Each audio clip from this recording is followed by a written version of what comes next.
আসসালামু আলাইকুম দর্শক বন্ধুরা। আজকে আমরা আছি কেমন বাংলাদেশ চাই আমরা এর ২১তম পর্বে। আজকে আমাদের বিষয় হচ্ছে সমসাময়িক বাংলাদেশ। আজকে আমাদের সাথে আছেন অতিথি ব্যারিস্টার আবু মোহাম্মদ মঞ্জুর আহসান রেজা। আ স্যার একজন আইনজ্ঞ, আইন ও রাজনৈতিক গবেষক এবং বিশ্লেষক। স্যার আমাদের সাথে যুক্ত হয়েছেন লন্ডন থেকে। ধন্যবাদ স্যার। আমার কেমন বাংলাদেশ চাই আমরা অনুষ্ঠানে আপনার ব্যস্ত সময়ের মধ্যে সময় দেওয়ার জন্য। সেজন্য আপনাকে অনেক শুভেচ্ছা ও কৃতজ্ঞতা।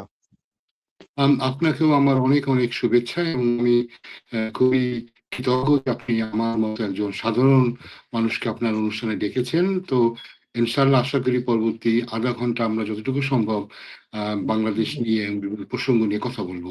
অসংখ্য ধন্যবাদ আবার আপনাকে। আ ধন্যবাদ স্যার। আবারও ধন্যবাদ স্যার। আম আ ইনশাআল্লাহ স্যার আমরা আ স্যার আপনি আসলে বাংলাদেশটা আমাদের সবসময়ই ঘটনাবহুল। সবসময় কোন না কোন ঘটনা থাকেই আমাদের। ছোট্ট একটা দেশ, আমরা অনেক মানুষের বসবাস। সবসময় কিছু না কিছু আছে। স্যার আমি যদি ১ম এ একটু ও শুরু করি বর্তমান সরকারের অবস্থার দিক দিয়ে। আপনি জানেন গতকালের একটা ঘটনা যেটা ছিল, আওয়ামী লীগের একজন কর্মী হয়তো ছাত্রলীগের সে জেল গেট থেকে অ্যা মা তার মৃত স্ত্রী সন্তানকে দেখতে হয়েছে। সে প্যারোলে মুক্তি পায় নাই। যদিও এটা নিয়ে অনেক কথা আছে হয়তো তারা ওইভাবে সঠিকভাবে আবেদনটা করতে পারে নাই বা হয় নাই যাই। তো আমরা এটা বিগত সরকারের আমলে অনেকবারই দেখেছি। বিএনপি নেতা-নেত্রীর ক্ষেত্রেও দেখেছি, জামাতের ক্ষেত্রেও দেখেছি, অনেক সাধারণ মানুষের ক্ষেত্রেও দেখছি। অ্যা আমরা কি এই জিনিসটা তো একটা পরিবর্তনের জন্য আমাদের যে গণ-অভ্যুত্থান থেকে শুরু করে আমাদের অনেক মানুষের আত্মত্যাগের মাধ্যমে আমরা নতুন পরিবর্তন আশা করেছিলাম। কিন্তু এই পরিবর্তনটা দেখা যাচ্ছে না। এই পরিবর্তনটা না দেখা যাওয়ার কারণটা আপনি কি মনে করেন? দেখুন, প্রথমত যে ঘটনার কথা আপনি বলছেন, এই ঘটনাটা আসলে আমারই জন্মস্থান। আমার যেখান জি, থেকে আমি আসছি সেই যশোরেই ঘটনাটা সংঘটিত হয়েছে এবং অবশ্যই এটা অত্যন্ত দুঃখজনক। এটা একটা অমানবিক একটা ব্যাপার। কিন্তু আমি কিছুক্ষণ আগে আমি দেখছিলাম যে যশোর কালেক্টরেট থেকে বা যশোরের যে প্রশাসন, স্থানীয় প্রশাসনের তরফ থেকে একটা বিবৃতি দেওয়া হয়েছে। সেখানে তারা বলা হয়েছে যে তারা নাকি এরকম কোনো অনুরোধ পায়নি। তো যেটাই আচ্ছা, হোক এটা অবশ্যই একটা অমানবিক। আমরা এখনো জানি না। এ ব্যাপারে আমি আশা করব যে সরকারের তরফ থেকে একটা তদন্ত করা হবে এবং কেন এই ধরনের ঘটনা ঘটলো এটাতে কারো যদি কোনো ব্যর্থতা থেকে থাকে, কারো যদি অবহেলা থেকে থাকে সে ব্যাপারে আমরা অবশ্যই প্রশাসনিক একটা ব্যবস্থা নেওয়া হোক এটা আমরা চাইবো। এটা অবশ্যই আমরা এই ধরনের ঘটনা চাই না। কিন্তু একটা জিনিস মনে রাখতে হবে যে জি, একটা ঘটনা দিয়েই কিন্তু আমরা যদি একটা সরকারের সাফল্য বা ব্যর্থতা নিয়ে একটা আমাদের সমস্যাটা কি হচ্ছে আমরা যেহেতু ভাত খাই তো একটা ভাত টিপেই জি, আমরা একটা একটা সিদ্ধান্তে চলে যাই ভাতটা হলো কি না জি, হলো। আমাদেরকে জি, দেখতে হবে একটা সিস্টেমেটিক ফেলিওর সরকারের আছে কিনা। বর্তমান জি, সরকারে অনেক লিমিটেশন আছে এবং জি, জি, বর্তমান সরকার আমি মনে করি নানা দিক দিয়ে যতটুকু তাদের সহযোগিতা পাওয়া উচিত ছিল তারা কিন্তু পাচ্ছে না। জি, তো জি, লিমিটেশনের ভিতরেও আমি মনে করি সরকার মোটামুটি যথেষ্ট ভালো কাজ করছে। চিন্তা করতে দেখুন ১.৫ বছরের ভিতরে তারা একটা ইলেকশন আয়োজন করে ফেলে দিচ্ছে জি, এবং জি। তারা আশা করছি ইলেকশনটা তো মোটামুটি একটা ভালো ইলেকশন হবে। ফলে সাফল্য ব্যর্থতা অবশ্যই আছে। কিন্তু আমি একটা ঘটনার কারণেই সরকার ব্যর্থ হয়ে গেছে আমি মনে করব না। আশা করি তারা এই ব্যাপারে তদন্ত করে একটা রিপোর্ট নিশ্চয়ই দেবেন, পেশ করবেন। ধন্যবাদ স্যার। স্যার আরেকটা জিনিস যেটা আপনি যেহেতু নির্বাচনের কথাটা নিয়ে আসলেন, এই নির্বাচন বিষয়টা আসাতেই আমরা বর্তমানে আপনি খেয়াল করেছেন হয়তো গত ১ সপ্তাহ যাবৎ আমাদের যে গত যেই সরকার ছিল এতদিন ১৭ বছরের আওয়ামী লীগ সরকার অনেকদিন পরে নির্বাচনের ঠিক আগ মুহূর্তে তারা দিল্লিতে পার্শ্ববর্তী দেশের রাজধানীতে বসে নানা ধরনের কনফারেন্স করছে। তারা অনেক কিছুর আ বিভিন্ন সংবাদ মাধ্যমে ইন্টারভিউ দিচ্ছে। অ্যা তারা চাচ্ছে যে নির্বাচনের আগে বাংলাদেশের রাজনীতি তারা সক্রিয় হয়ে ওঠার না বাংলাদেশে একটা অস্থিতিশীল পরিবেশ তৈরি করার জন্য মানে আপনার ক্ষেত্রে কি মনে হয়? হঠাৎ করে তাদের এত অ্যাক্টিভ আ হয়ে কারণটা কি? এটা আসলে তাদের হঠাৎ করে নয়। ১ম কথা হচ্ছে যে তারা কোনোভাবেই ৫ই আগস্ট যে একটা আ গণবিপ্লব যেটা সংগঠিত হয়েছে তার মাধ্যমে জি, তাদের সরকারের পতন হয়েছে, এটা তারা মেনে নিতে পারেনি। এই মেনে জি, নিতে পারেনি বলে এখনই তারা কিন্তু সাবেক প্রধানমন্ত্রী শেখ হাসিনাকে তারা দেশের প্রধানমন্ত্রী বলে মনে করছে, এবং জি, তারা তাদের যে বৃত্ত সেই বৃত্তে তারা এখনো বেশি থেকে মনে করছে যে তারা খুব শিগগিরই ক্ষমতায় ফিরে আসবে। এটার আচ্ছা, ফিরে আসার পিছনে তিনটে মূলত কারণ আছে বলে আমি মনে করি। জি, তারা কেন মনে করছে? জি, যদিও আমি আপনি হয়তো মনে করবো যে এটা খুব তাড়াতাড়ি এই ধরনের ঘটনা ঘটার কোনো সম্ভাবনা নেই। তারা মনে করার প্রথম কারণ হচ্ছে যে শেখ হাসিনা খুব দূরে যাননি, তিনি পাশের একটি জি, দেশে আসছেন। ফলে তারা জি, মনে করছে যেহেতু তিনি সীমান্তেই অবস্থান করছেন, তিনি হয়তো ওই যে তার ভাষায় টুপ করে তিনি চলে হুম, আসবেন হুম, একটা। জি, দ্বিতীয়ত তারা মনে করছে যেহেতু ভারত একটা মানে বিশাল প্রতিবেশী দেশ, এবং ভারত যেহেতু তাদেরকে দীর্ঘদিন ধরে তাদের বন্ধু, তাদেরকে সব বিপদে আপদে তাদেরকে তাদেরকে তারা সাহায্য করে এসেছে, নিশ্চয়ই ভারত যে কোনো দূর, ভারত কত দূর দিতে হবে তারা জানে। তারা মনে করছে ভারত দরকার হলে 1000 মাইল গিয়েও তাদেরকে ক্ষমতা বসাবে। দ্বিতীয়ত এটা। জি, আর তৃতীয়ত হচ্ছে তারা তাদের এই 17 বছরের শাসনের সময় তারা বিভিন্ন জায়গাতে তাদের যে হাজার হাজার লোককে তারা যে প্রাণ করে দিয়েছে, তারা মনে জি, করেছে যে আমাদের যেহেতু সর্বস্তরে আমাদের লোক আছে, বুদ্ধিজীবীদের ভিতরে আছে, জি, এমনকি অন্যান্য রাজনৈতিক দলগুলোর ভিতরেও কিন্তু তাদের লোক আছে, এটা কিন্তু একদম জি, দৃশ্যমান। ফলে তারা জি, মনে জি, করছে এদের সহায়তায়, ভারতের সহায়তায় আমরা হয়তো খুব শিগগিরই ক্ষমতায় ফিরে আসবো। আপনি খেয়াল করে দেখবেন যে আমাদের বুদ্ধিজীবীদের একটা অংশ তারা জি, কিন্তু এখনো খুব অন্ধভাবে, আমরা লন্ডনে বসেও দেখছি আমাদের কিছু আইনজীবী জি, বন্ধু যাদেরকে আমরা চিনি, তারা কেউ আন্তর্জাতিক আদালতে দৌড়াদৌড়ি করছে, জাতিসংঘে দৌড়াদৌড়ি করছে, হাস্যকর কতগুলো বিষয় নিয়ে তারা দৌড়াদৌড়ি করছে। কেন তারা করছে? তারা মনে জি, করছে যে খুব শিগগিরই হয়তো হাসিনা ফিরে আসবে, কারণ ভারত যেহেতু পিছনে আছে, ভারত তো জি, হাল ছেড়ে দেবে। তখন তারা জি, বলবে যে দেখো শেখ হাসিনা, তোমার দুর্দিনের সময় আমিই তোমার সাথে ছিলাম। এই চিন্তা করে তারা এটা করছে। কিন্তু এটা একটা সময়ের ব্যাপার। একটা সময়ে হবে কি, সবাই উপলব্ধি করবে যে তারা একটা অতীত ইতিহাস হয়ে গেছে। ইলেকশন জি, আগে তারা চেষ্টা করবে যে ইলেকশনটাকে যদি তারা ভন্ডুল করতে পারে কিংবা অস্থিরতা করতে পারে, এবং তাদের মূল উদ্দেশ্য হচ্ছে যে কোনোভাবে যদি কোনো সামরিক হস্তক্ষেপ তারা ঘটাতে পারে। মনে রাখতে হবে এই মুহূর্তে যদি বাংলাদেশে কোনো সামরিক হস্তক্ষেপ হয়, সেটা কিন্তু অবশ্যই হবে আমাদের প্রতিবেশী রাষ্ট্রের স্বার্থের অনুকূলেই এই সামরিক হস্তক্ষেপটা হবে। কারণ জি, আমরা মনে করি না পাশ্চাত্যের কেউই কোনো সামরিক পরিবর্তন তারা চাইবে, সামরিক জি, হস্তক্ষেপের মাধ্যমে কোনো পরিবর্তন চাইবে। এই কারণে তারা মনে করছে যে একটা কিছু দেখাতে হবে, সাধারণ মানুষকে ধারণা দিতে যে আমরা কিন্তু হারিয়ে যাইনি, আমরা এখন আছি। কিন্তু দেখেন তারা গত 17 মাসে আহ, একটা জনসভা করতে পারেনি, এমনকি গ্রামে গঞ্জে গিয়েও একটা পথসভা জি, তারা করতে পারেনি। তাদের জি, মনে তারা এই যে ছুট করে আসে, হুট করে একটা ঝটিকা মিছিল করে আবার তারা গায়েব হয়ে যায়। এটা জি, মনে করতে হবে। এবং সম্প্রতিকালের যে আম, সজীব ওয়াজেদ জয়ের বক্তব্য থেকে মনে হচ্ছে যে এমনকি আওয়ামী লীগের ওই পর্যায়ে তারা কিন্তু মনে করে নিচ্ছে যে শেখ হাসিনার দিন বোধহয় শেষ হয়ে গেছে। জি, এবং আমার মনে হয় যে ভারতেরও একটা চিন্তা ভাবনার মধ্যে একটা পরিবর্তন হচ্ছে। তারা তাদের plan A, plan B, plan C, plan D, এবং 3-4টে প্ল্যান নিয়ে তারা যাচ্ছেন। তারা বুঝতে পেরেছে যে একটা ঝুড়িতে সব ডিম রাখার কি ক্ষতি হতে পারে, এটা বুঝতে পেরেছে। এবং জি, তারা জি, এইসব কিছু মনে, আমার কাছে মনে হচ্ছে হয়তোবা যদি নির্বাচন হয় জি, তারপরে হয়তো আস্তে আস্তে তারা কোণঠাসা হয়ে যাবে। বুঝতে পেরেছি স্যার। স্যার আপনি যেহেতু ভারতের plan A, B, C, D এর কথা বললেন।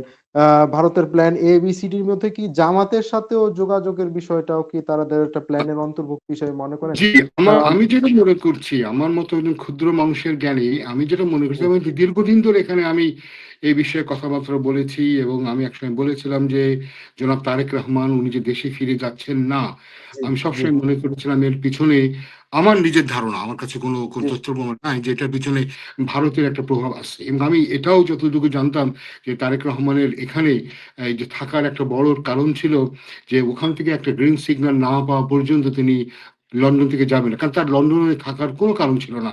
5ই জি, আগস্টের পর আমি কোনো কারণ আছে বলে আমি মনে জি, করিনি। অনেকের সাথে আমার জি, কথা হয়েছে। তো আমার জি, মনে হয় সেটা। এবং দীর্ঘদিন ধরে আমি যতদূর জানি, আমার ক্ষুদ্র জ্ঞানে আমি জানি যে দীর্ঘদিন ধরে কিন্তু বিএনপির সাথে ভারতের একটা যোগাযোগ ছিল, এবং জি, ভারতকে বারে বারে বিএনপি থেকে এই মেসেজটা দেওয়া হচ্ছিল বলে আমি যতটুকু জানি, যে সেটা হচ্ছে জি, এই তোমরা তো বারে বারে আওয়ামী লীগকে সাপোর্ট করে যাচ্ছ, একটা সময় এসেছে তোমরা একটু এটা চেঞ্জ করো, তোমরা চেঞ্জ করে রাখো, আর আমরা তোমাদেরকে হয়তো অনেক বেশি দেব যেটা হয়তো বা আওয়ামী লীগও তোমাদেরকে দেয়নি। কিন্তু যে কোনো কারণেই হোক, বিএনপি যেহেতু জেনারেল জিয়াউর রহমানের দল, এবং জি, তাদের একটা ইসলামিক একটা ইয়ে থাকার কারণে, একটা বায়াস থাকার কারণে ভারত ঠিক তাদেরকে এতটুকু বিশ্বাস নিতে পারেনি। কিন্তু আমরা জানি, আচ্ছা, এবং আপনি জানবেন যে প্রতিটা ইলেকশনের আগেই কিন্তু বিএনপি প্রতিনিধিরা কিন্তু ভারত ভ্রমণ করে এসেছে। এমনকি গত এই 24 ইলেকশন আগেও কিন্তু ভারত থেকে তাদের একটা বিএনপি প্রতিনিধি কিন্তু ঘুরে এসেছে।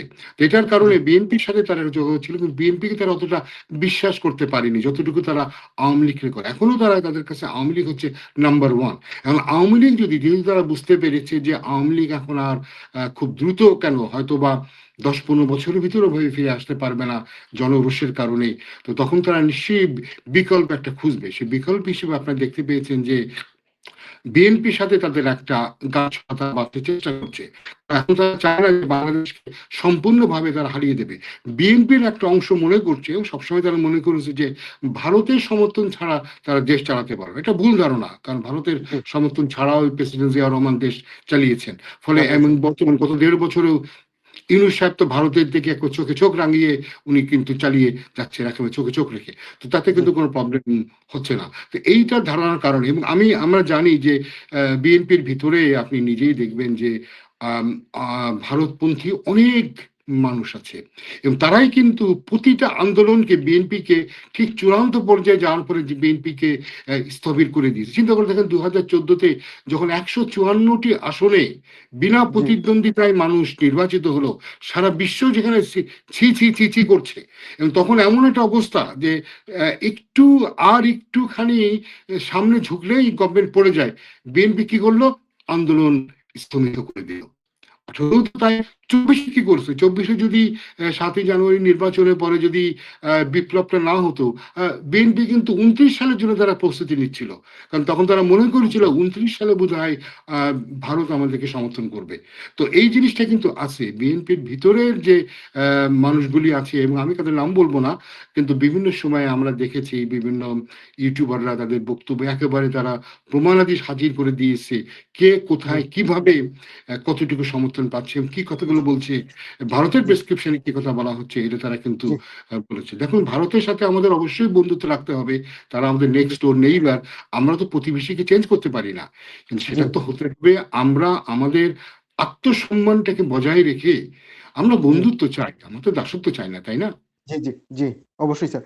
স্যার আপনি যে বিএনপির কথাটা বললেন, মানে আমরা কিন্তু মানে বর্তমান যেটা জামায়াতের সাথেও দেখতেছি যে ভারতের প্রতিনিধিরা তারা গোপন বৈঠক করেছেন এবং কয়েকজন এমপি জামাতের সাথে কন্টিনিউ যোগাযোগ রক্ষা করতেছেন। তার মানে কি, মানে জি, বাংলাদেশের রাজনীতিতে ভবিষ্যৎ যেই আসতে হবে তার সাথে মানে জি। ভারতের সাথে একটা আ উম আ গোল্ডেন হ্যান্ডশেক করেই তাকে আসতে হবে আহ এই ধরনের। জিনিসটা হচ্ছে এই, যেটা আমি আপনাকে বললাম যে এই আওয়ামী লীগের সাথে মানে এক বাস্কেটে সব ডিম রাখার জন্য যে জি, পরিস্থিতি ভারতের সম্মুখীন হয়েছিল, এই জন্য তারা যেটা বলেছে যে আওয়ামী লীগ না থাকবে, বিএনপি না থাকলে যারাই ক্ষমতায় আসুক, তাদের জি, সাথে যদি আগে থেকে আন্ডারস্ট্যান্ডিং না থাকে, তাহলে তারা সবকিছু হারাবে, এবং তারা চাইবে না কোনোভাবেই বাংলাদেশকে পাকিস্তানের দিকে ঠেলে দিতে। কারণ পাকিস্তান আসা মানে চীন আসবে, এবং চীন, তুরস্ক, পাকিস্তান, চীন, তুরস্ক নিয়ে একটা যে অল্টারনেটিভ যে পাওয়ার বলয় এখানে তৈরি হচ্ছে, জি, যেটা আপনি জানেন যে আজকে ভারত যে এই অঞ্চল থেকে একটা বড় শক্তি হতে পারেনি, তার পিছনে কিন্তু পাকিস্তান এবং চীনের অবদান আছে। পাকিস্তান এবং জি, চীন না থাকলে বহুত আগেই কিন্তু ভারত এই অঞ্চলে নিজেকে একমাত্র সুপার পাওয়ার হিসেবে ডিক্লেয়ার করে দিত। জি, পাকিস্তান জি, থাকার জন্য, চায়না থাকার জন্য একটা ব্যালেন্স হয়ে গেছে। জি, সেখানে তারা বাংলাদেশের জিও পলিটিক্যাল যে পজিশন, সেটার কারণে তারা চাইবে না যে বাংলাদেশ ওই দিকে ঝুঁকে যাক। ফলে জি, বাংলাদেশের যে সরকারি ক্ষমতায় আসুক, কারণ তারা জানে যে এই মুহূর্তে যেটা হবে যে হয়তো বা বিএনপি কিংবা জামাত যাবে, তো ফলে তারা চাইবে তাদের কারো না কারোর সাথে কোনো না কোনো ভাবে একটা লিঙ্ক রেখে আস্তে আস্তে তারা আবার তাদের ওই ডানাটা বিস্তার করবে। প্রবলেমটা তাদের জন্য তখনই হবে যদি দেখা যায় যে নির্বাচনে কোনো দলই সংখ্যাগরিষ্ঠতা পেল না, এবং একটা জাতীয় সরকার গঠিত হলো। জি। আশা করব আমরা আ সঠিক একটা বাংলাদেশের রাজনৈতিক পরিবর্তন দেখতে পাবো। যেটা আসলে বাংলাদেশপন্থী একটা শক্তির উদয় আমরা দেখতে চাই সবসময়। স্যার বাংলাদেশপন্থী যদি বলতে যাই, আমরা সবসময় রাজনীতিতে আমরা শুনি যেটা হয়তো আওয়ামী লীগের দালাল, ইন্ডিয়ার দালাল, পাকিস্তানের দালাল। আসলে আমরা বাংলাদেশের দালাল ওভাবে পাই নাই বাংলাদেশের রাজনীতিতে। সেটার কারণটা আপনি কি মনে করেন স্যার? এখানে জিনিসটা আপনাকে মনে রাখতে হবে যে রাজনীতিতে কোনো স্থায়ী শত্রু বা স্থায়ী বন্ধু নাই। জি, আজকের শত্রু কালকের পরম মিত্র। এটাই হচ্ছে ইতিহাস। এটাই জি, ইতিহাসের শিক্ষা। এমনকি জি, আপনি যদি দেখেন মোহাম্মদ আলী জিন্নাহ যখন পার্টিশনের পরে যখন উনি বেরিয়ে আসছেন, উনি কিন্তু মোহাম্মদ আলী জিন্নাহকে নিয়ে বা আমরা ভারতের স্বাধীনতা সংগ্রাম নিয়ে, আমাদের স্বাধীনতা সংগ্রাম নিয়ে যে ন্যারেটিভ গুলি বাজারে প্রচলিত আছে, যেটা যে জি, বদরুদ্দীন ওমর সাহেব বলেছেন যে ৯০% কিন্তু আসলে ভুল। একটা ভুল ন্যারেটিভের উপরে আমরা কিন্তু বড় হয়ে এসেছি বা এখনো হচ্ছি। জি, এইজন্য জি, মোহাম্মদ আলী জিন্নাহ কিন্তু কখনো আমি যতদূর তার সম্পর্কে পড়েছি বা জি, পড়াশোনা করার সুযোগ আমার হয়েছে, এবং তখন আমার কাছে মনে হয়েছে যে উনি অন্তত ১৯৪৬ সাল পর্যন্ত উনি ভারতকে ভাগ উনি চাননি। এবং পরবর্তীকালে আমি উনার মেয়ের একটা সাক্ষাৎকার আমি দেখেছিলাম। সেখানে জি, উনি বলেছিলেন যে, "আমার বাবা কখনো পার্টিশন চাননি। কিন্তু এখন তাকে ভিলেন বানানো হয়েছে।" তো এই যে জি, আমরা যে ধরনের পজিশনে আমরা বসে আছি, আমাদের মতো যে বাংলাদেশ, আমরা যে অবস্থানে আমরা আছি, আমাদের কাছে ভারত আমাদের নেক্সট ডোর নেইবার এবং এটা আমাদের রিয়েলিটি। জি, পাকিস্তানও আমাদের যে হিস্ট্রির একটা অংশ। এই ভারত বা পাকিস্তান যেটাই বলবো সাউথ এশিয়াতে আমরা সবাই আমাদের কমন হিস্ট্রি, কমন স্ট্রাগল এর একটা অংশ আমরা। জি, অতএব জি, এদের সাথে আমরা চাইলেই শত্রুতা করে আমরা থাকতে পারবো না। তো এই জি, যে আমি বললাম যে আমরা পাকিস্তানি, প্রো পাকিস্তানি কি প্রো ইন্ডিয়ান আর প্রো বাংলাদেশী এর পার্থক্যটা কি? প্রো বাংলাদেশী হচ্ছে তারাই যারা এই পাকিস্তান এবং ভারতের ভিতরে এই বন্ধুত্বের ব্যালেন্সটা যারা ঠিক মতো করে চলতে পারবে সেটাই হচ্ছে প্রো বাংলাদেশ। জি, বাংলাদেশের ইন্টারেস্ট হচ্ছে দুজনের সাথেই নিজের স্বার্থকে নিয়ে কিভাবে দুজনকে আমরা ইন্টারপ্রিয়েট করব, দুজনকে আমরা ট্যাকেল করব। জি, এটা কিন্তু আমাদেরকে মনে রাখতে হবে এবং এটাও আমাদেরকে মনে রাখতে হবে ভারত ১৯৭১ সালে আমাদেরকে স্বাধীনতা অর্জনে সাহায্য করেছে। কিন্তু সেটা কিন্তু নিঃস্বার্থ ছিল না। ভারতেরও জি, বিশাল অবশ্যই। স্বার্থ ছিল আমাদেরকে সাহায্য করার পিছনে এবং জি, সেটার জন্য ভারত আমাদের কাছ থেকে অনেক কিছু নিয়ে গেছে, পেয়েছেও। জি, সাবেক জি, প্রধানমন্ত্রী নিজেই বলেছেন, "ভারতকে আমি যা দিয়েছি তা ভারত জি, সারা জীবন মনে রাখবে।" আবার জি, একই রকমভাবে পাকিস্তান এখন যদি আমরা ব্যালেন্স করতে চাই, একতরফা ভারত জি, যদি তাদের হেজিমনি তারা চালিয়ে যেতে চায়, আমাদেরকে প্রভাব করতে চায়, সেটাকে কাউন্টার দিতে গেলে আমাদেরকে অবশ্যই পাকিস্তানের দিকে পাকিস্তান। ঝুঁকতে হবে। এবং জি, পাকিস্তান, চীন এবং এই যে বললাম যে এই যে ব্যালেন্স জি, করাটা, প্রো জি, জি, বাংলাদেশী যেটা এই যে স্ট্যান্ডটাই হবে দুটো পাওয়ারের ভিতরে ব্যালেন্স করা। জি, যাতে কেউ আমাদেরকে ডমিনেট করতে না পারে এবং দুজনের কাছ থেকে যাতে আমরা বেস্ট ডিল আমরা পেতে পারি। নিজেদের আত্মবিশ্বাস রেখে আমরা ২০ কোটি মানুষের একটা দেশ এবং আমাদের নানা ধরনের জিনিস আছে। আমাদের হাতে যে জি, সমস্ত কার্ড আছে, সেই সমস্ত কার্ডগুলো খেলতে পারলে আমি মনে করি যে ভারত কোনো দেশই আমাদের দিকে ওরকম খারাপ নজরে দেখতে পাবে না। তো ব্যালেন্স করে আমাদেরকে চলতে হবে। ২ জি, এবং আপনি চিন্তা করে দেখেন প্রেসিডেন্ট জিয়া রহমানের সাথে সময় আমাদের যে ব্যালেন্স ছিল, উনি কিন্তু জি, চায়নার সাথে যে চায়না বাংলাদেশের অভ্যুদয়কে সমর্থন করেনি, যে চায়না জি, ৭৪ সালে ৭৩ সালে বাংলাদেশে জাতিসংঘের অন্তর্ভুক্তিতে ভেটো দিয়েছিল, সেই জি, চায়নার সাথে সবচেয়ে সম্পর্ক কে করলো উন্নতি? জিয়া রহমান সাহেব করলেন। জিয়াউর রহমান এবং সাহেব। একই রকম ভাবে উনি কিন্তু আমেরিকার সাথেও সম্পর্ক ভালো ছিল, সোভিয়েত ইউনিয়নের সাথেও উনি কিন্তু সম্পর্ক ভালো ভালো ছিল। করা ছিল। এই যে একটা জি, ব্যালেন্স করে চলা পলিসি ব্যালেন্স এবং আজকে আমরা বাংলাদেশ যেখানে দাঁড়িয়ে আছে, অনেকে হয়তো আমার সাথে জি, একমত হবে না। জিয়াউর রহমান সাহেবের যে অনুসৃত যে নীতি, সেই নীতিই কিন্তু বাংলাদেশ আজ পর্যন্ত ফলো করে যাচ্ছে। হাসিনাও জি, সেই নীতি ফলো করেছে এবং তাই ফলো করেছে। সেই ২ পরস্পরের মধ্যে ব্যালেন্স করা, পুরো ইসলামিক স্ট্যান্ড, মধ্যপ্রাচ্যের সাথে সম্পর্ক ভালো রাখা, ওই গার্মেন্টস ইন্ডাস্ট্রি করা, ওই আপনার ম্যান পাওয়ার রপ্তানি করা, এই জি, আপনার মুক্ত অর্থনীতি, হ্যাঁ? যে এগুলি জি, করা, মাল্টিপল জি, ডেমোক্রেসি সবই তো জিয়া জি, রহমানের পলিসি। জি, জি। জিয়াউর রহমানের পলিসি গুলি কিন্তু প্রেসিডেন্ট এরশাদও অনেক কিছু আ পুরোটাই ফলো করে কপি পেস্ট করেই আসলে উনি এগিয়েছিলেন। পরবর্তীতে বিএনপি বলেন, আওয়ামী লীগ বলেন ওই ফলোটাই সবাই, কিন্তু সবাই ওই চলছে একই আসলে। পলিটিক্স। সবাই হ্যাঁ। একই মানে কাছাকাছি ইয়া করছে। স্যার আমি যেটা আমি বলছিলাম যে বাংলাদেশে একজন খুব উদীয়মানের আ বাংলাদেশী দালাল নিজেকে পরিচয় হিসাবে দিতেন, রাজনীতিতে এসেছিলেন। অ্যা স্বল্প সময়ের জন্য আমি যদি বলি শহীদ ওসমান হাদির কথা। জি। আপনি তো জানেন উনাকে হত্যা করা হয়েছে। আপনি দেখে থাকবেন শহীদ ওসমান হাদি অনেকদিন পেরিয়ে গেল। আ বা অ্যা খুনিদেরও ধরা গেল না বা কোনো একটা সুরাহাও হলো না আসলে কে কোথায় আছে বা কিরকম আছে বা মানে আমরা সুনির্দিষ্ট কোনো কিছুই জানি না। যা জানি সামাজিক যোগাযোগ মাধ্যম ভিত্তিক বিভিন্নভাবে যেটা উঠে আসছে, এভাবে হয়ে গেছে। খুনি হয়তো আ অনেক সময় শুনি যে খুনি ভারতে চলে গেছে, আবার কেউ প্রমাণ দিচ্ছেন না খুনি বাংলাদেশেই আছে। আ এর ভিতরেই আমরা দেখলাম যে সরকারের পক্ষ থেকে ওসমান হাদির বড় ভাইকে আপনার যুক্তরাজ্যে পাঠানো হচ্ছে। বাংলাদেশ এম্বাসি ৩ বছরের একটি চুক্তিভিত্তিক কাজের বিনিময়ে। তারপরের দিনে আমরা শুনলাম যে তার পরিবারকে ৳১,০০,০০,০০০ মতন দেওয়া হচ্ছে বা ঢাকায় একটি ফ্ল্যাট কিনার জন্য। অনেকেই সেটা সমালোচনা করছেন যে আসলে টাকা দিয়ে যে সেই তার যে হত্যাকাণ্ডের সুরাহা করতে না পারাটার কে কোন রকমে ধামাচাপা দিয়ে যাওয়ার জন্য সরকার আসলে এই ব্যবস্থাটা করেছেন। আপনিও কি একমত স্যার?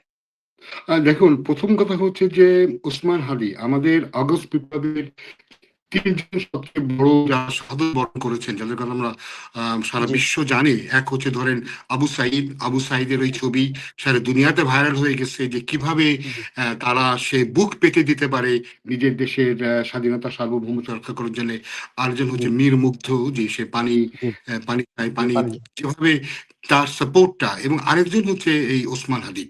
এবং জি, ওসমান হাদি স্বল্প সময়ে এসেও বাংলাদেশের স্বাধীনতা সার্বভৌমত্বের পক্ষে তার হুম, যে স্লোগান, তার যে সাধনা, তার যে ত্যাগ, দর্শক এটা কিন্তু হুম, হাজার বছর মানুষ মনে রাখবে। এবং চিন্তা করে জি, দেখেন, তার মধ্যে একটা ৩২ বছরের একটা সাধারণ একজন মানুষের মানে আপাত দৃষ্টিতে সাধারণ একটা মানুষ, তার জি, জানাজাতে এই ১০ লক্ষেরও বেশি লোক, আমি জানি না কত, কমপক্ষে ১০ লক্ষ লোক বা জি, তারও বেশি লক্ষ লোক সমাবেশ জি, হয়েছে। এটা কিন্তু এত বড় একটা রাষ্ট্রনায়কেরও মৃত্যুতে এত লোক জমায়েত হয় না। জি, এর জি, ফলে বাংলাদেশ কি বলে? এখন যেমন ধরুন, একদিক দিয়ে আপনি যত ভালো কাজ করেন না কেন, আপনার সমালোচনা করার জন্য কেউ না কেউ সবসময় থাকবে। এখন এই জি, যে আমরা ওই যে সেই দেখতাম যে হীরক রাজার দেশে একটা সিনেমা দেখেছিলাম সত্যজিৎ জি, রায়ের। জি, আপনি জি, পড়াশোনা করতে গেলে পড়াশোনার ভিতরেও আপনি মনে বলেন যে কি জ্ঞান, মানে জ্ঞানের কোনো সীমা নাই, জ্ঞান অর্জন বৃথায়। ফলে আপনি জ্ঞান জি, অর্জন করতে গেলে মানুষ টায়ার্ড হয়ে যাবে, কিছু শিখতে পারবে না, ফলে জ্ঞান অর্জনের দরকার নাই। এখন জি, আজকে যদি উসমান হাদির পরিবারকে যদি সমর্থন না দিত, তাদেরকে কোনো রকম আর্থিক অনুদান না দিত, কোনো কিছু না দিত, তখন কিন্তু ওরাই, যারাই আজকে সমালোচনা করছে, তারাই কিন্তু এসে জি, সমালোচনা করতো। আমি যতটুকু পত্রিকায় দেখেছি, উসমান হাদির ভাই কিন্তু তাকে বাইরে চাকরি দেওয়ার কথা বলেছিল। তার স্ত্রীকে বোধহয় আচ্ছা, আচ্ছা, চাকরির কথা বলা হয়েছিল, উনি এটা প্রত্যাখ্যান করেছেন। ফলে আমি মনে করি না এটা করা। এমনকি যখন প্রেসিডেন্ট জিয়াউর রহমান সাহেব মারা গেলেন, তখন কিন্তু তার পরিবারকে শহীদ হুম, মইনুল রোডের বাসাটা নজর দেওয়া হয়েছিল এবং বাঁচানো হয়েছে। জি, ৳১ বিনিময়ে কিন্তু গুলশানে বাড়ি দেওয়া হয়েছিল। তাহলে আমরা জি, বলব, যখন তারা জিয়াউর রহমানের মৃত্যুকে এটাকে মানে ধামাচাপা দেওয়ার জন্যে বা ইরশাদ বা জি, বিএনপির একটা অংশ এতে জড়িত ছিল, এটাকে ধামাচাপা দেওয়ার জন্য করা হয়েছে। তো না, আমি মনে করি যে এটা খালি শহীদ ওসমান হাদির জন্য নয়, সব বীরের জন্যই করা উচিত। আমি কিন্তু একটা কথা বলেছিলাম, আপনার মাধ্যমে জি, আমি এটা বাংলাদেশ সরকারকে জানাতে চাই। আমরা দেখেছি জি, যে সাবেক মন্ত্রী সাইফুজ্জামান বোধহয় ভূমিমন্ত্রী, জি, উনার বোধহয় বিলাতে ৩৫০ না ৪০০ বাড়ি আছে, এবং জি, আরো অন্যান্য দেশে অনেকগুলো বাড়ি আছে। তো আমি জি, মনে করি এগুলি অবশ্যই দুর্নীতি পয়সায় অর্জিত পয়সা। এগুলি জি, কিন্তু আমি মনে করি সরকারের নিজেদের কবজায় নেওয়া উচিত, এবং এক একটা বাড়ি এটাকে নিয়ে ৩ জন শহীদ পরিবারকে লাইফ ইন্টারেস্ট দিয়ে দেওয়া উচিত। তাহলে কি আপনি দেখছেন আমাদের যে ১৪০০ বা ১৫০০ যারা শহীদ হয়েছেন, তা আপনি চিন্তা জি, করতেন ৩৫০ বাড়ি যদি আমরা দেই, প্রত্যেক জি, পরিবার, প্রত্যেক ৩টা পরিবার কিন্তু একটা করে বাড়ি পাচ্ছে। এই বাড়ি তাদেরকে একেবারে দিয়ে দেওয়ার দরকার নেই। এই বাড়ি তাদেরকে লাইফ ইন্টারেস্ট দিলে, আপনি জানেন বিলাতে বাড়ি ভাড়া দিলে যে পরিমাণ জি, পয়সা পাওয়া যায়, এই পয়সা দিয়ে তারা জি, কিন্তু চলতে পারবে। তো এই জি। রিসোর্সেস গুলি কিন্তু আছে। এই রিসোর্সেস গুলি আপনাকে সিজ করতে হবে। সিজ করে সরকারের কোষাগারে রাখলে হবে না। এটা নিয়েই কিন্তু আপনি ইচ্ছা করলে শহীদ পরিবারদেরকে আপনি ফান্ডিং করতে পারেন, সাপোর্ট দিতে পারেন। আ আশা করি সরকার এই বিষয়ে নজর দিবেন। এই বিষয়ে যেভাবে যা করা দরকার আশা করি সরকারের উচ্চপদস্থ কর্মকর্তা যারা আছেন তারা এই বিষয়ে একটু চিন্তা করে দেখবেন। স্যার আপনি অনেকদিন যাবৎ প্রবাসে আছেন। প্রবাসে জীবনযাপন করছেন। আমি আগামী নির্বাচিত সরকারের কাছে অ্যাজ এ প্রবাসী হিসাবে আপনি আসলে কি আশা করেন? কি জিনিস হওয়া উচিত বাংলাদেশের প্রবাসীদের জন্য? দেখুন, সবচেয়ে বড় কথা আমরা যে যারা এখানে আছি, প্রবাসী আছি জি, এবং আমরা দেশ থেকে বিচ্ছিন্ন হয়ে আছি, অনেকের জন্যই আমরা এখানে বসে উদ্দেশ্যে হয়তো ধরনের অনেকের হয়তো রাজনৈতিক বাসনা থেকে থাকতে পারে, সেটা অন্য জিনিস। কিন্তু আমরা জি, প্রবাসীরা অবশ্যই চাই বাংলাদেশ ভালো থাকুক, ভালো করুক, সবাই যেন ভালো থাকে। তো জি, প্রবাসীদের যে সমস্ত সমস্যাগুলি আছে, আমি জানি প্রবাসী কল্যাণ ইয়ে আছে, মন্ত্রণালয় আছে। কিন্তু আমি জি, যে জিনিসগুলি তাদেরকে বলবো তার একটা হচ্ছে যে বিদেশে যে সমস্ত বাংলাদেশি দূতাবাসগুলি আছে জি, তাদেরকে একটু ইউজার ফ্রেন্ডলি করা উচিত। তারা যে এখানে বাংলাদেশে জনগণের সেবার জন্য তারা এখানে আসছে, এই জিনিসটা কিন্তু তাদের মাথায় দেওয়া উচিত। আমি যদি ছোট্ট একটা উদাহরণ আপনাকে আমি দেই, আমি জি, যখন এদেশে ব্যারিস্টারি পড়ার সময়, আপনি জানেন জি, যে তখন যখন আপনি আমাদের এই 4টে ইন আছে, ইনে মেম্বার হতে হয় এদেশে, জি, লিঙ্কন সিন, নীলা জি, টেম্পো এবং মিডল টেম্পল। তো আমি তো গ্রেজিনে আমি তো লিঙ্কন সিনে যাওয়ার কথা ছিল। তো লিঙ্কন জি, সিনে যেতে গেলে আমাদের দুজনের কাছ থেকে রেফারেন্স লাগে। তো জি, সাধারণত সবাই যে একজন বাংলাদেশ থেকে কাছ থেকে নিয়ে আসে, তার কাছ থেকে আনে। আমি যেহেতু দীর্ঘদিন এদেশে, বাংলাদেশে কারোর সাথে আমার ওই সময় ডিরেক্টলি কোনো কন্ট্যাক্ট আমার ছিল না। তো তখন আর একটা শিক্ষক, তো আমার শিক্ষক, আমি তখন লন্ডন স্কুল অফ ইকোনমিক্সে পড়ছি, এলএসিতে থেকে পড়া। তো ওখান থেকে আমার এক সাদা একজন স্যারের কাছ থেকে আমি একটা নিলাম রেফারেন্স। তো আমাকে সবাই বললো তুমি বাংলাদেশ হাই কমিশনে যাও, হাই কমিশন থেকে তাদের কাছ থেকে একটা নিয়ে আসো রেফারেন্স। তো আমি জি, কিন্তু সেখানে গেলাম, আমার সাথে হাইকোর্টে হাই কমিশনে চাকরি করতেন সাবেক একজন ভদ্রলোক, উনিও গেলেন, আমাকে ইন্ট্রোডিউস করে দিলেন। তো ওখানে যাওয়ার পরে তো কেউ তো কথা বলতে চায় না, এই ওই 1 ঘন্টা 2 ঘন্টা ঘুরছি। তারপরে একজনের সাথে গেলাম, আমি বললাম ভাই আপনি যদি আমাকে একটা রেফারেন্স দেন, তাহলে আমি ইনে জয়েন করতে পারি। তো বলে আমি তো আপনাকে চিনি না, আপনাকে আমি কি করে ইয়ে দিব, রেফারেন্স দিব। আমার ভাই আমার সার্টিফিকেট দেখেন, দেখেন আমার অল থ্রু ফার্স্ট ক্লাস, আমি প্রতিটা পরীক্ষাতেই জীবনে ফার্স্ট হয়েছি, ফার্স্ট ক্লাস পেয়েছি। তারপরে দেখেন আমি Commonwealth scholar, sponsor, British government আমাকে স্কলারশিপ দিয়ে বাংলাদেশ থেকে নিয়ে আসছে। এ দেখেন এলএসি তো দেখেন আমি মেরিট পেয়েছি, ডিস্টিংশন পেয়েছি। তো এই সবগুলো দেখে কি আপনার মনে হয় না আমি ব্যারিস্টারি পড়ার উপযুক্ত? বলে ব্যারিস্টার হতে পারেননি, এখনই দেখি মিথ্যে কথা বলা শিখে গেছেন। তারা কিন্তু আমাকে এই রেফারেন্সটা দিলেন না। তো আমি আবার ইনে ফেরত গেলাম, ফেরত গিয়ে বললাম যে আমি সরি, আমি তো দেশে কারোর সাথে যোগাযোগ করতে পারছি না, তো আমি কি করবো? বলে যে what do you go to your high commission. আমার দেখো সেখানে তো আমি গিয়েছিলাম, তো তারা তো আমাকে দেয়নি। বলে তারা তোমাকে দেয়নি? তোমার দেশের হাই কমিশন তোমাকে একটা ইয়ে দেয়নি, রেফারেন্স দেয়নি, তুমি ব্যারিস্টার হবা, তোমার দেশে তুমি ফিরে যাবে, তারা দেয়নি? তাহলে তারা এখানে কি করছে? তাদেরকে আমরা এদেশে থাকতে দিয়েছি কেন? আমরা জি, তাদেরকে থাকতে দিয়েছি এই কারণে যে তারা তোমার মতো লোকদের ইন্টারেস্টকে সার্ভ করবে। এই কথাগুলো কি আমাদের হাই কমিশনার কোনোদিন কি মনে করে? তারা তারা জি, কোনোদিন এটা মনে করে না। তো এই জন্য যেটা হবে, আমরা একজন প্রবাসী হিসেবে সবার আগে যেটা দেখতে চাই সেটা হচ্ছে যে এইখানকার যে সমস্ত দূতাবাসের কর্মকর্তারা, তারা যেখানে ফিতা কাটতে আসে নাই, তারা যে জি, জনগণের সেবা করার জন্য এখানে আসছে, এবং এইটা যেন তাদের মনে থাকে, এবং এটা তাদেরকে নিশ্চিত করতে হবে। এবং কোনো জি, কোনো ক্ষেত্রে আমি মনে করি এই এই জিনিসটা থাকবে যে আমাদের ফিডব্যাক থাকবে। আমরা বলবো যে এই হাই কমিশনে বা এই অফিসে এই ধরনের কার্যকলাপ হচ্ছে, এবং তখনই তাদেরকে উইথড্র করে নিয়ে যেতে হবে সেই স্টাফদেরকে। এটা হবে একটা। দ্বিতীয়ত, দেশে ফিরে গেলে যে এয়ারপোর্টে যে ঝামেলা হয়, জি, সেটা থেকে আমরা মুক্তি চাই। এবং টাকা পয়সা পাঠানোর জন্য আরো সহজ জি, একটা পদ্ধতি থাকতে হবে, কারণ নইলে মানুষ কিন্তু হুন্ডির মাধ্যমেই পাঠাবে, এবং বাংলাদেশ জি, গভর্নমেন্ট কিন্তু বিভিন্ন ধরনের ট্যাক্স বা ইয়ে থেকে তারা বঞ্চিত হবে। আর বঞ্চিত হবে। প্রবাসীদের যে সমস্ত পরিবার আছে জি, তাদের নিরাপত্তা এবং তাদের সহায় সম্পত্তি, এই যে সহায় সম্পত্তিগুলি, এবং আমারও বাংলাদেশে বিস্তর সহায় সম্পত্তি আছে জি, যেগুলি আমার পক্ষে মেনটেন করা বা ইয়ে করা নানা ধরনের জটিলতা। আমাদের জি, এই আমার পৈতৃক সম্পত্তি যেগুলি আমার পাওয়ার কথা, সেগুলো জি, আমি দেশে আসতে পারছি না বলে লোকে এগুলো নিয়ে যাবে, এটা হবে না। তাদের জন্য আলাদা এবং খুব দ্রুত একটা তারা ব্যবস্থা নিতে পারে যাতে আমরা আমাদের সম্পত্তি রক্ষা করতে পারি, এবং আমরা যদি জি, বাংলাদেশে আরো সম্পত্তি করলে সেই সম্পত্তিগুলো যেন মেনটেন করা যায়। এটা আমরা বিদেশে আছি, ওকে বিদেশে আসছে আসছে ওর কাছ থেকে টাকা নিয়ে নাও, আরো বেশি কিছু পয়সা নিয়ে নাও, এটা যেন না থাকে। বিদেশে আসে মানে এদেশে প্রতিটা পয়সা কিন্তু মোহরের মতো, এবং এটা অর্জন করতে যথেষ্ট কষ্ট করতে হয় মানুষদেরকে। তা জি, আমি একজন পেশাজীবী হই বা আমি একটা কর্মজীবী হই না কেন, এটার মূল্য জি, আছে। এটা জি, কিন্তু এটা মনে রাখতে হবে, এবং ওই সম্মানটা আমাদেরকে করতে হবে। যে কথাটা বলা হয় আমরা হচ্ছে রেমিটেন্স যোদ্ধা, এই জি, রেমিটেন্স যোদ্ধা, এটা এক ধরনের মুক্তিযুদ্ধের মতোই। জি, জি। বাংলাদেশের ইকোনমিটাই দাঁড়িয়ে আছে রেমিটেন্সের উপরে স্যার। জি।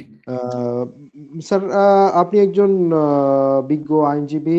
আ আপনি জানেন যে বিচার বিভাগ পৃথকীকরণের ক্ষেত্রে এই সরকারের একটা ভূমিকা আছে এবং আমাদের বর্তমান যিনি বিচারপতি আছেন, প্রধান বিচারপতি, তারও একটা বিশাল ভূমিকা আছে। বিচার বিভাগ পৃথকের সুফলটা আমরা সবসময়ই আশা করি যে আমরা হয়তো ন্যায় বিচারের ক্ষেত্রে সেটা একটা সুফলতা পাবো। কিন্তু উম এ উম জনাব ওসমান হাদি হত্যাকাণ্ডের পরে আমরা আ আইন উপদেষ্টার একটা মন্তব্যের পর অনেকের মধ্যে একটা কোয়েশ্চেন দেখা দিচ্ছে আসলে এটার সুফলতা দেখবো না আমরা কুফলটা দেখবো আরকি। কারণ হচ্ছে যে উনার একটা মন্তব্য ছিল যে বিচার বিভাগ পৃথক হয়ে যাওয়াতে যেহেতু সরকার এটাতে হস্তক্ষেপ করছে না, এটা স্বাধীনভাবে চলছে এজন্য ওখান থেকে অনেক কুখ্যাত সন্ত্রাসীরাও খুব সহজে জামিন পেয়ে যাচ্ছেন। যেটা সরকারের কন্ট্রোলে নাই। যেহেতু এই মন্তব্যটা বলার কারণ হচ্ছে যে যখন শীর্ষ সন্ত্রাসীরা এমনিতেই জামিন পেয়ে বের হয়ে যাচ্ছিল, সবাই দোষটা আইন উপদেষ্টার দিকেই দিচ্ছিল। তো আইন উপদেষ্টা দোষটা আবার বিচার বিভাগের দিকেই দিয়ে দিল মনে হচ্ছিল আরকি। এইটা কি আমরা মানে বিচার বিভাগ তাহলে কি মানে সরকারের আন্ডারে থাকলেই ভালো? সরকারের দেখেন, আমি আপনাকে এই জিনিসটা যেটা আপনি বললেন, এটা আসলে এই পুরো ধারণাটাই এটা একটা মিসকনসেপশন। আমি আপনাকে আচ্ছা, বলি জি, কেন এটা মিসকনসেপশন, এটা আমাদেরকে বুঝতে হবে। এবং আপনি হয়তো জানেন না যে বর্তমান যিনি প্রধান বিচারপতি আছেন, বিচারপতি জি, জুবাইর রহমান চৌধুরী, উনি আমার হুম, ক্লাসমেট। আমরা কিন্তু একই জি, সাথে পড়াশোনা করেছি এবং ওনার সাথে জি, আমার খুবই ঘনিষ্ঠতা, খুবই ভালো বন্ধু উনি। এবং এর আগে যিনি বিচারপতি ছিলেন, যিনি এই পৃথকীকরণের জন্য উদ্যোগটা নিয়েছিলেন, সৈয়দ জি, রিফাত আহমেদ, উনি আমার জি, রিপাবলিক। বিশ্ববিদ্যালয়ে আমার ১ বছর সিনিয়র ছিলেন। সেই আচ্ছা, হিসেবে ওনার সাথে আমার পরিচয় ছিল। যাই হোক, আপনি যে আসিফ নজরুলের কথা বলছেন, তিনি আমার জি, জুনিয়র এবং তার সাথে যখন তিনি বেলাতে পিএইচডি করছিলেন, আমার সাথে যথেষ্ট হুম, আ বন্ধুত্ব ছিল। যাই হোক আরকি। জি, এখন বিচার বিভাগ পৃথকীকরণের জন্যে তারা যেটা করেছে, যে উদ্যোগ নেওয়া হয়েছে, সেটা হচ্ছে একটা সেক্রেটারিয়েট করা হয়েছে। যে সেক্রেটারিয়েটে পতিদের নিয়োগ, তাদের পদোন্নতি, তাদের বাজেট অ্যালোকেশন এভরিথিং হবে। আগে এটা কিন্তু শাসন বিভাগের হাতে ছিল। তখন মনে জি, করা হতো যে পদোন্নতি বা নিয়োগ, যেহেতু এটা সরকারের সাথে সরাসরি সম্পর্কযুক্ত, তো সে জি, কারণে হয়তো তারা সরকারের নিয়ন্ত্রণ মুক্ত হচ্ছে না। আসলে কিন্তু জানেন, এই যে বিচার বিভাগের উপরে যে প্রভাব, এটা কিন্তু জি, আপনি আলাদা সেক্রেটারিয়েট করলেন কি না করলেন, এটা ম্যাটার করে না। এটা হচ্ছে আচ্ছা, পলিটিক্যাল প্রেশার। এবং আচ্ছা, পলিটিক্যাল প্রেশারটা কিভাবে হতে পারে, যেমন ধরুন, হয়তো আপনি একজন গুন্ডা লোককে পুলিশ হয়তো গ্রেপ্তার করলো, গ্রেপ্তার করে ম্যাজিস্ট্রেটের সামনে হাজির করা হলো, একটা টেলিফোন হুম, চলে আসলো এমপির কাছ থেকে, ম্যাজিস্ট্রেট সাহেব, অমুক কিন্তু আমার দলের লোক, তাকে শিগগিরই জামিন দিয়ে দেন, তার জামিন হয়ে গেল। জি, কিংবা জি, একটা ফোন আসলো, তো এটা তো আপনি আলাদা সেক্রেটারিয়েট করেও তো এটা আপনি বন্ধ করতে পারবেন না। বন্ধ কিংবা করা একজন যাচ্ছে। বিচারকের বাসায় রাতে ইন্টেলিজেন্সের লোক গেল, গিয়ে বলল কালকে তমুকের রায় হবে, ফাঁসি কিন্তু হয়ে যাওয়া চাই। তো যতক্ষণ পর্যন্ত এই প্রভাবগুলি না যাবে, জি, যতক্ষণ পর্যন্ত এই পলিটিক্যাল প্রভাব না যায়, দেখুন, বাংলাদেশে আমাদের ১ নম্বর জাতীয় সমস্যা হচ্ছে দুর্নীতি। এবং জি, দুর্নীতি এটা রাষ্ট্রের সর্বোচ্চ থেকে শুরু করে সর্বনিম্ন পর্যায়ে সব জায়গায় যাচ্ছে। এই দুর্নীতিটাকে বন্ধ করার জন্য কারোর দিক থেকে কোনো উদ্যোগ নাই। আমি জানি, আমি আজকে দেখি বিভিন্ন লোক বিভিন্ন কথাবার্তা বলে, এবং সত্যি কথা বলতে কি অনেক দুঃখজনক যে অনেক সময় যখন আমরা বাংলাদেশে গেলে, যখন আমরা নামাজে যাই, মসজিদে যাই, জুমার খুতবাতেও কিন্তু আমি কোনোদিন শুনি নাই ইমাম সাহেব জি, এই দুর্নীতির বিরুদ্ধে কোনো তেমন কোনো কথাবার্তা বলেছে। জি, জি মানে না, দুর্নীতি এমন একটা ব্যাপার, এটা আমাদের সংস্কৃতির অন্তর্ভুক্ত এবং জি, এই সংস্কৃতিটা আমরা লালন পালন করে যাচ্ছি। আমি চিন্তা করে জি, দেখবেন, মানুষ বলবে আমার মেয়েটার ভালো বিয়ে হয়েছে, জামাই কি করে, ওই কাস্টমসে কাজ করে, ওই বর্ডারে পোস্টিং আছে, আয় রোজগার আলোর মতো ভালোই আছে। তা এটা দুর্নীতিটাকে যতক্ষণ পর্যন্ত আপনি লালন পালন করবেন এবং যেটা করবেন, সেটার কারণেই হচ্ছে আমাদের এই সমস্যা। এই দেখেন, জি, এই যে বিলাতে কি কি ঘটনা ঘটে, বিলাতে কিন্তু যে যে জিনিসগুলি ঘটে, তারা বলে জাজ সম্পূর্ণ ইন্ডিপেন্ডেন্ট। তো জাজ কি ১০০ ভাগ কি জাজ ইন্ডিপেন্ডেন্ট? জাজ কিন্তু ১০০ ভাগ এদেশেও কিন্তু ইন্ডিপেন্ডেন্ট নয়। জাজটা জি, কি করে, তারা ডাইরেক্ট কোনো পলিটিক্যাল প্রেশার এর আন্ডারে তারা নাই। তারা কি করে, তারা দেখে পাবলিক ইন্টারেস্ট কোন দিকে। যেমন এই মুহূর্তে যেমন ধরুন, ইমিগ্রেশন নিয়ে একটা বিরাট ইস্যু আছে। ফলে দেখবেন, আপনি দেখবেন কি হচ্ছে, জাজ সাহেবদেরও কিন্তু পজিশন টাইট হয়ে গেছে। কারণ তারা দেখছে, কি দেখছে, তারা তারা দেখছে যে সরকারের একটা নীতি আছে, যে তারা ইমিগ্রেশনকে টাইট করবে, এবং এই সরকার কিন্তু জি জনগণের ভোটে নির্বাচিত হয়েছে।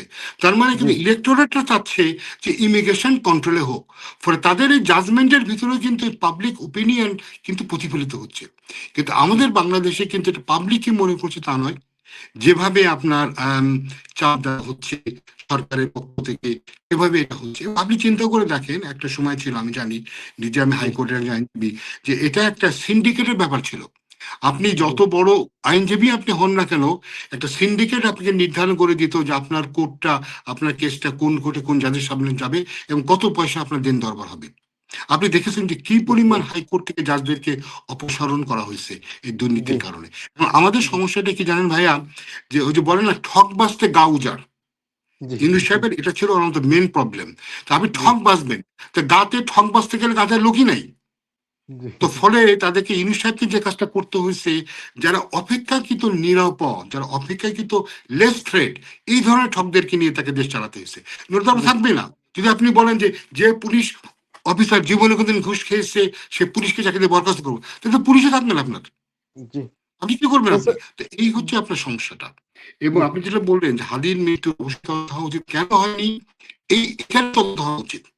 হাদির মৃত্যু তদন্ত হওয়ার চাইতে ইম্পর্টেন্ট হচ্ছে তার মৃত্যুতে কেন মিসলিডিং ইনফরমেশন দেওয়া হচ্ছে, এটারই তদন্ত হওয়া উচিত।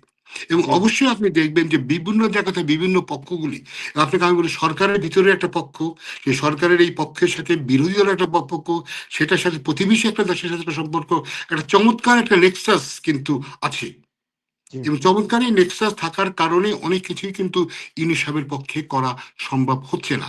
এবং এই যে আপনি বললেন যে বাংলাদেশে এই হাদির মৃত্যুটাই একমাত্র মৃত্যু না, সাগর জি রুনির হত্যাকাণ্ড দেখেন 200 বারেরও বেশি সময় নেওয়া হয়েছে। আরো আগে চলে জি যান, জহির রায়হানের মৃত্যু, জহির জি রায়হানের মৃত্যু নিয়ে কত কল্প কাহিনী বানানো হলো। আপনি আমাকে বলেন, 30শে জানুয়ারি স্বাধীনতা হয়ে যাওয়ার 1.5 মাস পরে 1.5 মাস পরে জি বিহারীদের কি ইন্টারেস্ট ছিল একটা বাঙালি জি বুদ্ধিজীবীকে তারা পারবে? নিয়ে যাওয়া যারা জি দেখেন, আমি একজন ছোটখাটো অপরাধ বিজ্ঞানী হিসেবে আমি এবার বলি, মার্ডার এটা একটা ভেরি স্পেশাল একটা অফেন্স।